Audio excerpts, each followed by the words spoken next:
Đi nó sao? Rồi cái chỗ đi nó ơi. Rồi cái tính có cái cho giả như một nó nhá đồ để mua cái gì nó đó. Cháu chua qua ta cũng về sau đó nó thì đấy chấm lo chơi cháu chua nó. Rong gạo cưng gạo đi đó, giờ chôn sẽ xỉn nè. Hầu đi à, không có mua cái này nó không ai mua kia nữa. Đi chưa có mà xa kìa. Kia kia nào Cháu chua này giờ đá chi chứ. Cháu chua nó có trong cái luôn thì giờ đá chi nữa. Nó có luôn chứ chứ. Cái tôi mất xài cho nên lư đi nó. Nó chơi tao nó.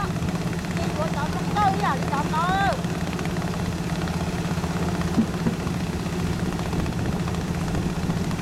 Sai giờ lư bỏ trên rồi lúc.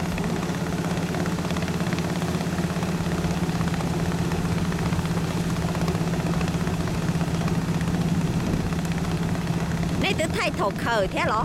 Nó tới giờ từ lo. Này tôi thay thổ này khờ thế lọ. Hey. kia mà. Ồ. Nó tới giờ từ lo đi con.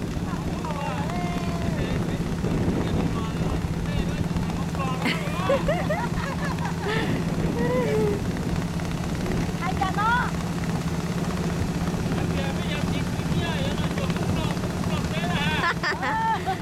Cho nó thăm, có cái nó thà đấy, cho nên nó là. Cho nó chè ban nhia cho bây giờ cho lột tôi con mò tí thế nó đó. Cho nó cái cho nó hiền mà.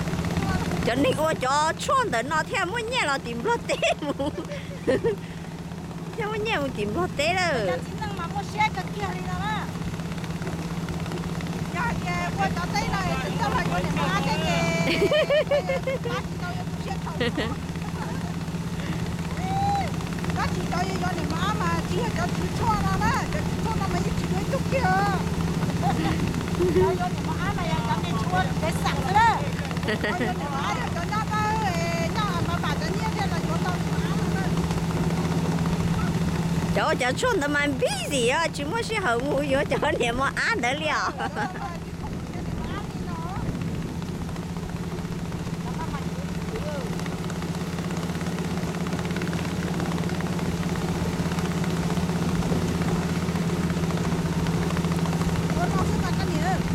Em ơi, cái tay nữa, cái tay thay là họ cho để sẵn tờ họ lúc họ lo đấy.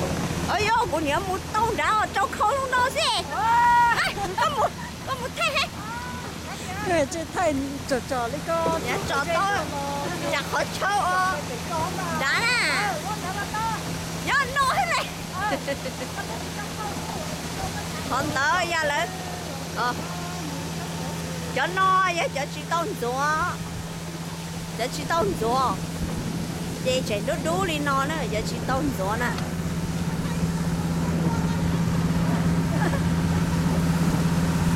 Cho chị tông chúa chị. Rồi chạy nhớ xỉ đú lo lo á. Nó mua hải trâu. Mình mua hải trâu luôn nha. Đi kín đó chị chua đen chua chị tờ ra chị mua hải rồi chua ta chị mua hải tờ chị mà lo mua số chị rồi mà đi khờ rồi mà đi khờ cho nó để cho nó thế cho cái cực khờ nó thế cho đó đó hay lòng cổ to lắm. Ê có cũng ô đi chá